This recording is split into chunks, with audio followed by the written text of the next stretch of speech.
तू मारेगा मुझे? तुम सब यहाँ मुझे मारने इकट्ठे हुए हो? अरे तुम्हारा खुद का कोई ईमान धर्म नहीं है, तुम मारोगे मुझे?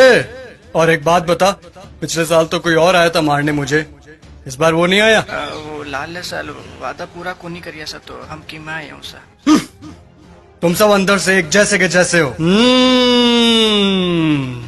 ठीक भीड़ इकट्ठी हुई है मुझे मारने के लिए आज। मैं माता सीता को लेकर गया था, इसीलिए मारने के लिए इकट्ठे हुए ना तुम सब आज। हाँ, मैं मानता हूं मेरी गलती, लेकिन माता सीता को किसी कारागृह में नहीं, सबसे उत्तम वाटिका थी उसमें रखा था मैंने। और हाथ लगाना तो दूर, गलत नजर से देखा तक नहीं था मैंने माता सीता को। और तुम्हारे यहाँ छोटी छोटी बच्चियों को दरिंदे उठाकर लेकर चले जाते हैं, उनके साथ रेप करते हैं। उनको तो तुमने कभी ऐसे इकट्ठा होकर जलाया नहीं। वो दरिंदे क्यों खुलेआम घूम रहे हैं आज भी, मुझे ये बताओ। आए हैं मुझे जलाने। अब चोटे तू बता। मैं तो सभी वेद और ग्रंथों का ज्ञाता हूं। तूने कौन सी वेद ग्रंथ या पुस्तक पढ़ी है, मुझे ये बता। पांचवी फेल मेरे समक्ष बोलेगा तू? चुपचाप खड़ा रह तू। देख, मुझे ना केवल संगीत का शौक है, बल्कि सभी रागों का, सुरों का और वाद्य यंत्रों का ज्ञान भी है।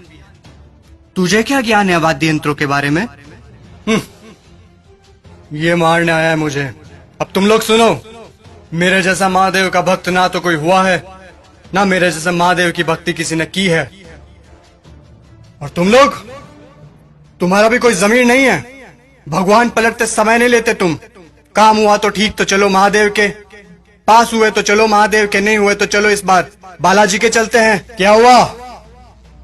गुस्सा आ रहा है मेरे ऊपर?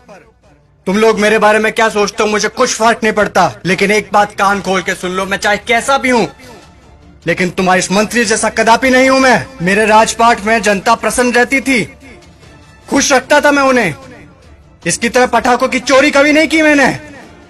बोलूं, बता दूं सभी को, ये दुष्ट, ये तुम्हारा मंत्री दुष्ट एक नंबर का, ये कागजों में लिखता है कि रावण दहन के लिए 50 पेटी पटाखों के लगे, और लगा था 5 भी नहीं है, ये सब इसके घर पे जा रहे हैं। और तुम लोग क्या कहते हो? बुराई पर अच्छाई की जीत। कहां हुई, कहां हुई बुराई पर अच्छाई की जीत? जब तक तुम्हारे मन में चोरी, गद्दारी, लालच, वासना, द्वेष, अहंकार जैसी भावनाएं जीवित है, बुराई कैसे मरेगी? बुराई मर ही नहीं सकती। तुम लोग मुझे खत्म करने आए हो ना? अरे मेरा खात्मा तो मेरा अहंकार कभी कर चुका। अब अगर मारना है, जलाना है, तो अपने अंदर छुपे रावण को जलाओ, उसको मारो। सच्चाई और अच्छाई को अपना लो, बुराई अपने आप खत्म हो जाएगी।